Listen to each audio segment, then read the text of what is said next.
नमस्कार। मुद्दा तो है, मैं आपका स्वागत है। मैं हूं आपके साथ ब्रजेश चौक से। आज मुद्दा है कांग्रेस में फूटा बम। जी हां, अक्षय कांति बम के फटने से सबसे स्वच्छ शहर इंदौर से कांग्रेस का सफाया हो गया है। कांग्रेस को लोकसभा चुनाव के बीच एक बार फिर जोरदार झटका लगा है। इंदौर से कांग्रेस प्रत्याशी अक्षय कांति बम ने मैदान छोड़ दिया है। उन्होंने नामांकन वापस ले लिया और बीजेपी ज्वाइन कर ली। यानी इंदौर में अब बीजेपी की तरफ जीत की तस्वीर लगभग साफ हो गई है। लेकिन अक्षय के बीजेपी में जाने से कांग्रेस में अफरा तफरी का माहौल है। कोई कह रहा है कि उन्होंने पैसे से टिकट खरीदा था, तो कोई इसे लोकतंत्र की हत्या बता रहा है। लेकिन सवाल यह है कि कांग्रेस नेता पार्टी क्यों छोड़ रहे हैं? क्यों अक्षय के विचार टिकट मिलने के बाद भी बदल गए? आखिर बीजेपी की मैदान में क्लीन करने वाली इस रणनीति का तोड़ कांग्रेस के पास क्या है? आज इन तमाम पहलुओं को समझने की कोशिश करेंगे, लेकिन पहले देखिए रिपोर्ट।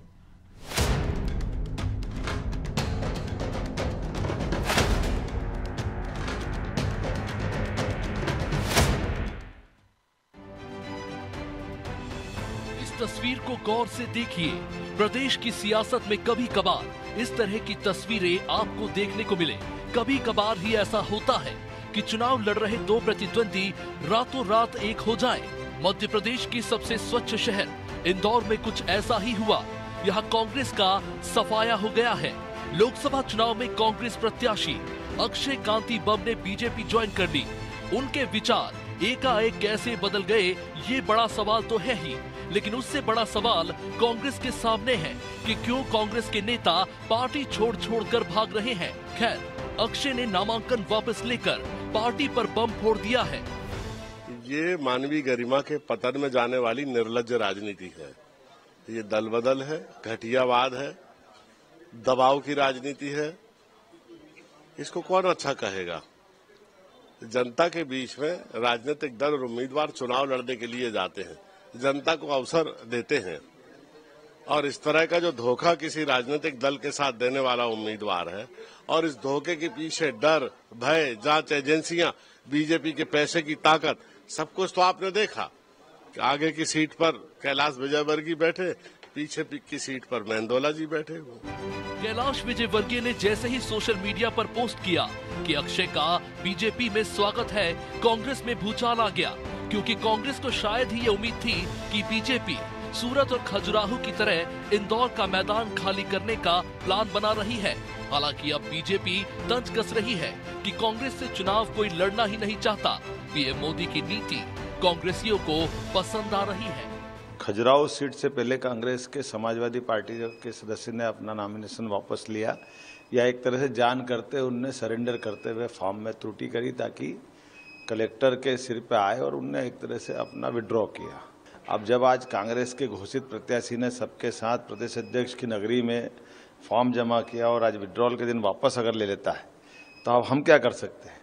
कांग्रेस ने घुटने टेके हैं। कांग्रेस के साथ हमारे मध्य प्रदेश के अंदर समाजवादी पार्टी ने घुटने टेके, वो लड़ना नहीं चाहते हैं, उनमें दम नहीं बचा। कांग्रेस के देश के अंदर, प्रदेश के अंदर इतने बदतर हालतें हैं कि कांग्रेस के प्रदेश अध्यक्ष के घर में जो बहुत ज्ञान बांटने का काम कर रहे हैं, उनका कांग्रेस का प्रत्याशी ही अपना नामांकन वापस ले लेता है। ये कांग्रेस के इस प्रकार के हालात देश के अंदर, प्रदेश के अंदर बने हैं।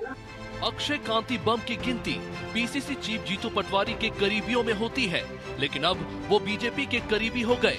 हालांकि इस घटनाक्रम के बाद एक बात तो क्लियर है कि कांग्रेस अपनी गलतियों से नहीं सीख रही, क्योंकि वो लगातार ऐसे उम्मीदवारों को चुन रही है जो खुद ही हिट विकेट हो रहे हैं।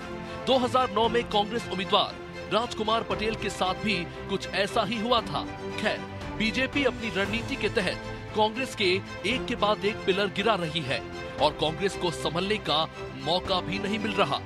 ब्यूरो रिपोर्ट, अनादि टीवी।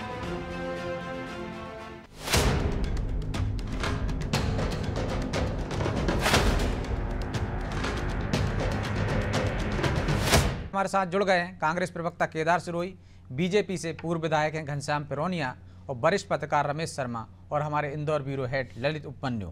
आप सभी का बहुत बहुत स्वागत है। शुरुआत केदार जी आप ही से करते हैं।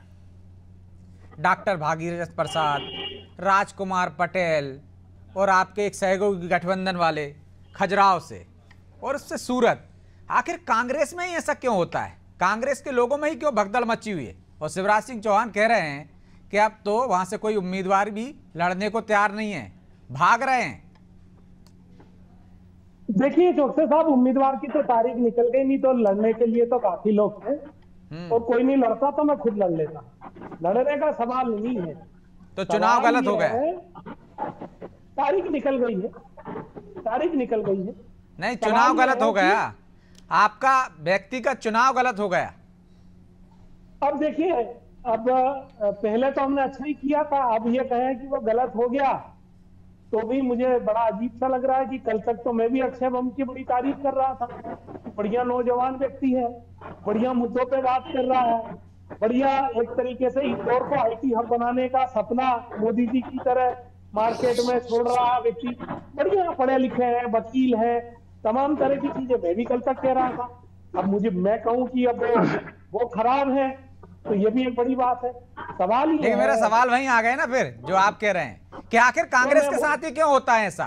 डॉक्टर भागीरथ प्रसाद टिकट मिलने के बाद चले जाते हैं, सूरत में आपका उम्मीदवार चला जाता है, जिसको आप गठबंधन सहयोगी बनाते हो वो भी चला जाता है, और अब ये लगातार। मैं वही कह रहा हूँ जी, वो फार्मूले पे आप आ रहा हूं मैं कि जो वो फार्मूला भारतीय जनता पार्टी के पास है वो फार्मूला हमारे पास नहीं है।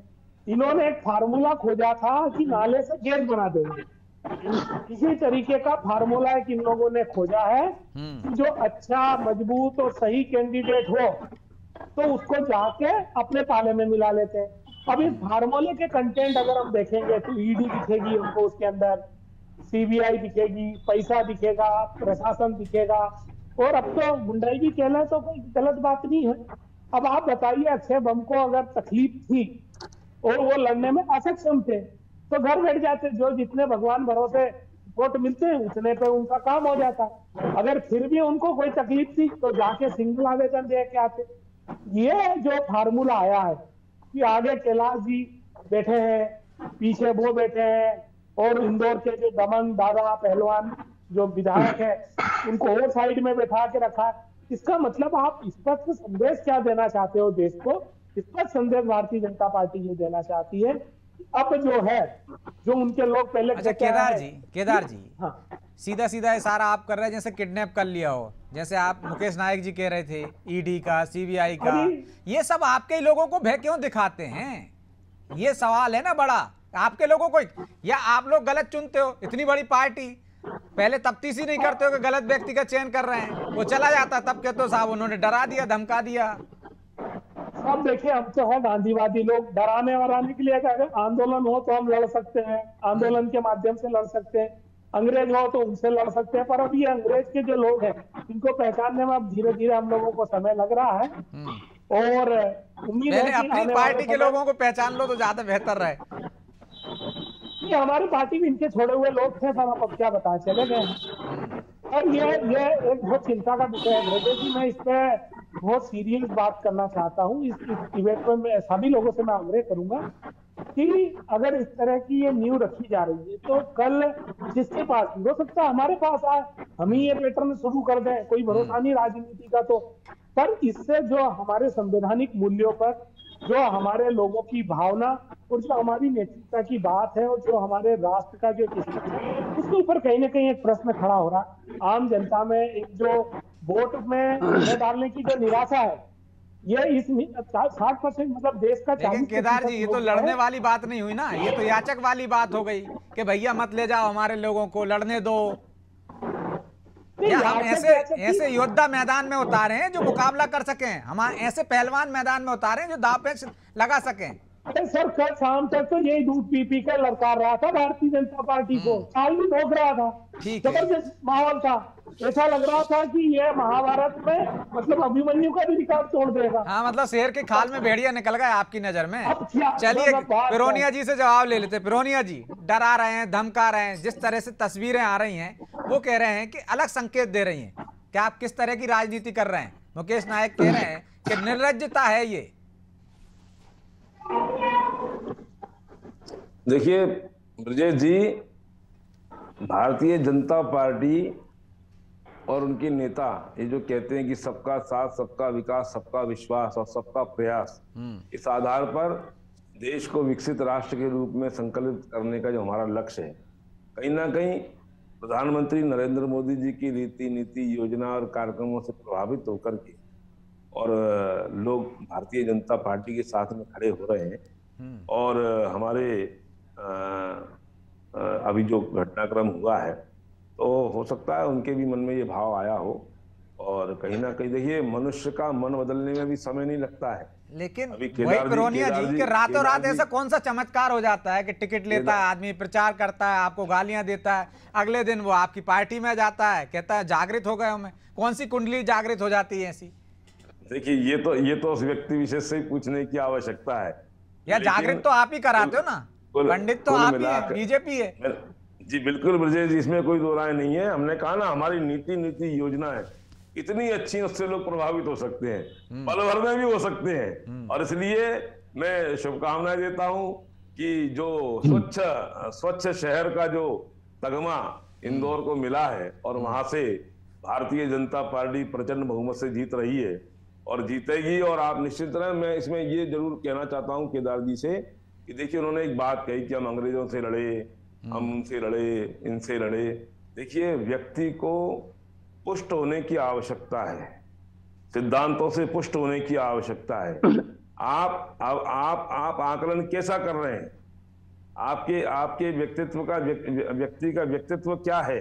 भाई, हो सकता है उस समय, निवेदन करना चाहता हूं, जब इंदिरा जी की सरकार थी, 19 महीने इन्होंने देश में आपातकाल लगाया, लोकतंत्र का गला घोंटा, और हमको बता रहे हैं कि ईडी और सीबीआई और फलाना ठिकाना। अरे भाई, उस समय भी तुम्हारे पास थे ये सब चीजें, तुमने भी इनका सदुपयोग किया था, लेकिन उसके बाद में क्या भी मान रहे हो आप ऐसे कि जैसा उन्होंने किया वैसा ही करेंगे आप? वैसा नहीं, मैं निवेदन, मैं ब्रजेश जी, मैं ये नहीं कह रहा हूं, मैं ये कह रहा हूं उसके बाद में भी 19 महीने लोग जेलों में रहे और कहीं उन्होंने अपने आप को डिगने नहीं दिया है।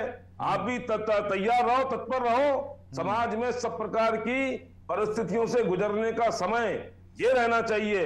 और इसलिए हम ये चिंता करें कि हमारा जो कार्यकर्ता है, किसी भी दल का हो, दो तरह की बातें हो गई ना घनश्याम जी। घनश्याम जी, दो तरह की बातें हो गई। एक आप कह रहे हैं कि मोदी जी की रीति नीति से प्रभावित होकर आ गए, दूसरी आप कह रहे हैं कि आप डटे रहिए, डरिए मत, हम भी जेलों में रहे हैं। तो एक चीज बताइए ना, कि वो डर से आए हैं या प्रभावित होकर आए हैं? मैंने केदार जी की बात का ही वो स्पष्टीकरण किया है। वो कह रहे थे कि ये डरा रहे हैं हमको। डरा नहीं रहे, डराने के कारण नहीं आ रहे। रीति नीति, योजनाएं, कार्यक्रम ये अच्छे लग रहे हैं इसलिए आ रहे हैं। अरे ये तो छोड़ो, आप तो देखो भागीरथ प्रसाद जी को, देखो आप, भागीरथ प्रसाद जी को भारतीय राष्ट्रीय कांग्रेस का भिंड से उस समय टिकट मिला था। मैं उससे वहां से विधायक था, भांडेर से।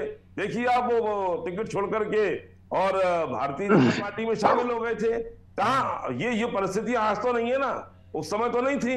लेकिन कुल मिलाकर के हमको हमारे कार्यकर्ता की परख भी करने की आवश्यकता है और उसको उनकी नीतियों से पुष्ट करने की भी आवश्यकता है।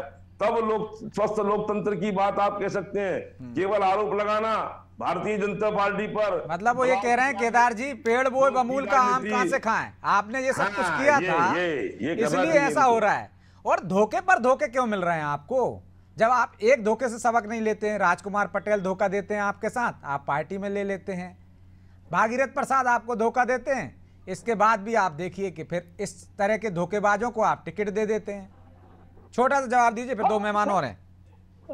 कमी तो रही है सर, कमी तो रही है। अब इलाज बांध देंगे पक्का। तो ये कमी बरकरार रहेगी कि दूर हो जाएगी जल्दी? नहीं, मैंने कहा ना सर, इलाज बांध देंगे, अब टीका पक्का लगा देंगे सर। अब टीका पक्का लग जाएगा रमेश जी। लेकिन आप इसको किस तरह से देखते हैं? इंदौर तो एक ऐसी सीट थी जो कि बीजेपी का गढ़ थी। हम देख रहे हैं कि वहां लगातार बीजेपी वाले जीतते आ रहे थे। फिर क्या वजह थी? क्या बीजेपी के प्रभाव में, या उम्मीदवार को लगा कि भाई हम तो हारने ही वाले हैं तो इधर ही चले जाएं? और इससे क्या फायदा पड़ेगा मध्य प्रदेश के चुनाव पे, बाकी के चुनाव पे? देखिए, मोटे तौर पर इस घटना से कहीं ना कहीं कांग्रेस का जो सामान्य कार्यकर्ता है, निचले स्तर का, जमीन से जुड़ा हुआ, उसमें थोड़ी निराशा होगी। और भाजपा के कार्यकर्ता में उत्साह आएगा, ओवर कॉन्फिडेंस भी हो सकता है। तो इसका प्रभाव दोनों तरह से हो सकता है।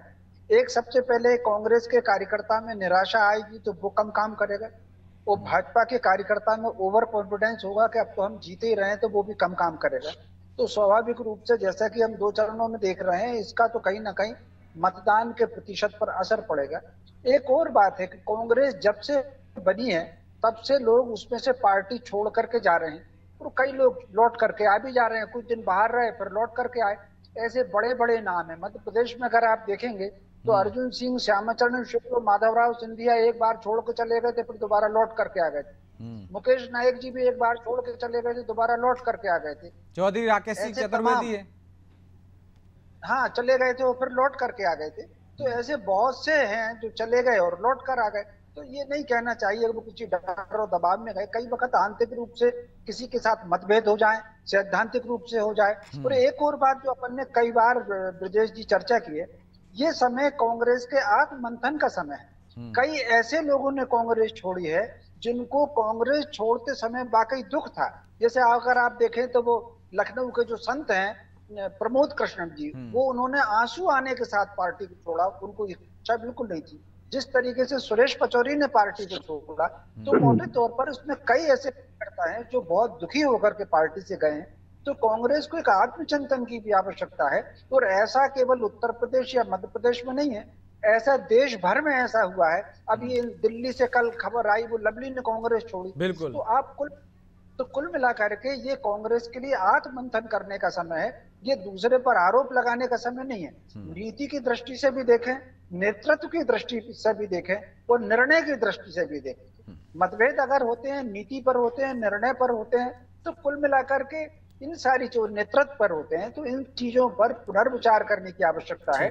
आखिर क्या कारण है कि छोड़ते हुए चले गए? एक समय था कि पूरे देश में केरल से लेकर कश्मीर तक कांग्रेस की सरकारें थी। आज 2019 वो गलती का मानते हैं, वो तो कह रहे हैं ईडी, सीबीआई इनके डर से जा रहे हैं। तो केदार जी आत्ममंथन क्यों नहीं करते? लवली सिंह जो मामला उठा रहे हैं दिल्ली के प्रदेश अध्यक्ष इस्तीफा देने के बाद, चाहे सूरत में जो घटना हो रही हो, चाहे बड़े बड़े नेता आपके जा रहे हो, तो आप अपनी गिरफ्तारी में तो झांक नहीं रहे, आरोप उन पर लगा रहे हैं। नहीं, इस बार बिल्कुल है। देखिए, पहले एक छोटी मोटी एक दो जगह घटनाएं होती थी, उसमें व्यक्तिगत आपसी लड़ाइयां, एक दूसरे के मतभेद का मामला पहले था। ऐसे हर पार्टी में होता रहा, भारतीय जनता पार्टी में भी कई लोगों के साथ हुआ है। पर इस बार का जो मामला आया, देखिए मध्य प्रदेश जो है ये भारतीय जनता पार्टी की प्रयोगशाला। इस बार भारतीय जनता पार्टी मध्य प्रदेश में ये बड़ा स्तर पर प्रयोग कर रही है। अभी अगर यही प्रयोग आपको पूरे देश में करने जाएगी, ये एक नया तरीके का काम शुरू हो रहा है, जिसमें डराव धमकाव, जो कहते हैं ना सभ्य भाषा में श्याम दाम दंड भेद, वो जो राजनीति के सारे पहलू हैं, तो वो पहलू लगाकर भारतीय जनता पार्टी इसमें कर रही है। हाँ, इसकी काट हम लोग निकालेंगे। हम लोग इस पे, हमारा जो मंथन है वो जारी है, चर्चाएं जारी है। ठीक है ललित जी, आपने पूरे घटनाक्रम को बारीकी से देखा है। क्या इसमें कांग्रेस दोषी है? चयन करने में बहुत चूक कर गई, क्योंकि कांग्रेस के ही लोगों से ऐसी आवाज उठ रही है इंदौर से ही कि गलत व्यक्ति का चयन हो गया है, हमने पहले ही पार्टी आला कमान को बताया था। तरह तरह के आरोप लग रहे हैं। या बीजेपी की रणनीति यहाँ सफल हो गई? बीजेपी पहले से ऐसा दाव चलने वाली थी और कांग्रेस उसमें फंस गई? नहीं, देखिए इसमें मैं थोड़ा दोष इसमें कांग्रेस का मानता हूं, क्योंकि कांग्रेस बहुत दिन तक इस मंथन में लगी रही कि हम लड़ाएं किसको, जिसका नाम ले रहे थे वही भाग रहा था। उन्होंने पहले विशाल पटेल को तय किया, जैसा कि सोर्स हम लोग को मालूम पड़ा था। फिर विशाल एमएलए थे पुराने, वो बीजेपी में चले गए। संजय शुक्ला पे डिस्कस किया तो वो चले गए। सत्यनारायण पटेल से बात किया तो बोले 5 चुनाव हार चुका हूं। बहुत सारे नाम जब सब लोग हटने लगे, तो ये जो अक्षय बम थे, ये एक तरह से मजबूरी के उम्मीदवार थे। वो खुद भी कह चुके थे कि मुझे बलि का बकरा बना रहे हैं, अक्षय बम खुद भी। उसके बावजूद उन्होंने 7-8 दिन तक सारा मौसम देखा कि मैं कांग्रेस में कहाँ फिट हो रहा हूँ अपनी कैंडिडेट के तौर पर। लेकिन जिस तरह से विवाद हो रहे थे, जिस तरह से कांग्रेस का सपोर्ट उनको नहीं मिल रहा था, उनको खुद लगने लगा था अकेले पड़ गए। तो बाकी चीजें अपनी जगह, जो कानूनी अड़चने बता रहे हैं या कोई कानूनी दावपेच बता रहे हैं, वो चीजें सब सेकेंडरी है, क्योंकि उन चीजों के कोई पुख्ता प्रमाण नहीं होते। लेकिन ये जो मैदानी चीजें जो दिख रही थी कि वो अकेले पड़ गए थे, परसों मेरे साथ थे, मैंने उनसे एक सवाल किया था कि आप कांग्रेस की इस दशा को किसको जिम्मेदार मानते हैं? बोले कोई दुर्गति नहीं हुई कांग्रेस की, सब बढ़िया चला, और आज वो खुद ही बीजेपी में चले। और जब वो बाकायदा टिकट मिला था उनको, नामांकन दाखिल करने गए थे तो कह रहे थे 14 लाख की घड़ी पहनता हूँ, मेरी पत्नी के पास और इतने पास 47 करोड़ से ज्यादा की राशि है। और दूसरा एक चीज और थी कि ये तयशुदा कांग्रेसी नहीं थे, मतलब ऐसा नहीं था कि बरसों से पुश्तैनी कामकाज इनका कांग्रेस का चल रहा है, या खुद मतलब फादर कभी रहे होंगे कांग्रेस में इनके, तो बाकी कांग्रेसी जो लड़ रहे हैं कांग्रेस के लिए, वो भी थोड़ा सा फील ऐसा कर रहे थे कि कोई आता है, आरोप लगते हैं कि सब कोई आता है, पैसे देता है, टिकट ले आता है। महू में भी यही हुआ था विधानसभा चुनाव के समय, अभी भी ये हो कि कोई भी कहीं से भी आता है और टिकट ले लेता है, तो हम कहाँ जाएंगे। चलिए तो एक बाइट भी सुना देते हैं जिसमें इनके कार्यकारी अध्यक्ष हैं जो किस तरह के आरोप लगा रहे हैं। वो कह रहे हैं कि पैसे देकर टिकट दिया था। सुनवाते हैं केदार जी, फिर आपसे जवाब लेंगे। वापस ले लेगा और मैंने टिकट ताकत से मांगा था कि इससे अच्छा चुनाव लड़ूंगा, मगर पैसे को देखते हुए हमारे कांग्रेस के नेताओं ने टिकट दिया। क्यों दिया उसको? क्या योगदान था उसका कांग्रेस के लिए? क्या योगदान था? कौन सा उसने संघर्ष करा कांग्रेस के लिए जो आपने उठा के उसको टिकट दे दिया? नहीं, उसमें क्या पार्टी की गलती है? पार्टी क्यों देती है ऐसे लोगों को पैसे देख के? बस पैसे दो, टिकट पैसे से दो, तुम पैसा देख के टिकट देते हो, काम का आधार नहीं बनाते हो। ये आपके ही लोगों की पीड़ा है कि आप या तो ये देखते हो कि अच्छा धनवान व्यक्ति है, चुनाव लड़ ले, पैसे लेकर टिकट दे देते हैं, फिर कहते हैं कि ईडी है, सीबीआई है, वो डरा डरा कर ले गई। गलती खुद करें आप। की जांच होनी चाहिए उन्हें, अगर जो जिला के उपाध्यक्ष हैं, कार्यकारी अध्यक्ष हैं, उन्हें अगर ये आरोप लगाया है तो उस पर बिल्कुल हमारी जो इंटरनल अनुशासन कमेटी है वो इस पर चर्चा करेगी और इसका दूध का दूध और पानी का पानी होगा, उसमें कोई दोहराया नहीं है।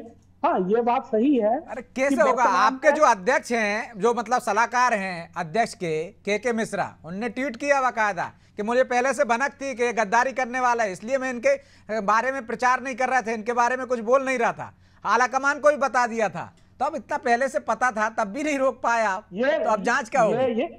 ये बड़ी बात है भाई। ये देखिए, ये सब चीजें जो है वो अनुशासन कमेटी में रखी जाएगी कि भाई के मिश्रा जी जैसे सीनियर व्यक्ति अगर ये कह रहे हैं, वहाँ के अध्यक्ष ये कह रहे हैं, तमाम चीजें हैं, तो उसके ऊपर एक चर्चा होगी और उसके ऊपर एक निर्णय निकलेगा। देखिए, ये मैं बिल्कुल सही कह रहा हूँ कि अब की जो परिस्थितियां हैं इन पे हम लोगों को बड़ा मंथन करने की जरूरत है। अब जो सुचिता की राजनीति नहीं बची है देश में, अब एक अच्छी साफ सुथरी राजनीति नहीं बची है, अब तो लूट की राजनीति बची है, दमदारी की राजनीति बची है, डकैती डाल के पैसे लेकर टिकट आप दो, लूट का आरोप उन पर लगाओ। ये कौन सी बात हुई? अब आप एक तरफ कह रहे हो जांच होनी चाहिए, आपके लोग कह रहे हैं कि पैसे लेकर टिकट दे दिया, तो वो तो व्यापारी निकला ना। आपका खाटी कांग्रेसी थोड़ी नहीं था, 1 करोड़ में टिकट दिया होगा, 2 करोड़ में चला गया होगा। एक जगह वही मैं कह रहा हूँ ना कि ये सब चीजों को वो श्याम दाम दंड भेद, उसको मैं जो कह रहा हूँ, अब राजनीति बदल गई है, अब सुचिता की राजनीति नहीं रही। मैं तो भाजपा के लोग सुचिता की कर रहे हैं, मैं वो हमारा भाई कर रहे थे। तो अब राजनीति का नया फार्मूला चालू हुआ है। अब इस नए फार्मूले का आगे हम लोग तो क्या है, सिद्धांत वाले लोग हैं, अब हमको भी ये ट्रैक और ये रोड देखना पड़ेगा, आखिर कहाँ से इस तरह की घुसपैठ हो रही है, कहाँ से लोगों के साथ ऐसा धोखा हो रहा है। ये देश की जनता के साथ जो ये धोखा हमारे कर रहे हो या भारतीय जनता पार्टी के कर रहे हो, इनका आप कार्रवाई करते नहीं हो ना। आप 6 साल के लिए निष्कासित करते हो, उसी राजकुमार पटेल को ले लेते हो, फिर चुनाव में, विधानसभा चुनाव में टिकट दे देते हो, फिर कैसे माने कि आप कार्रवाई करोगे?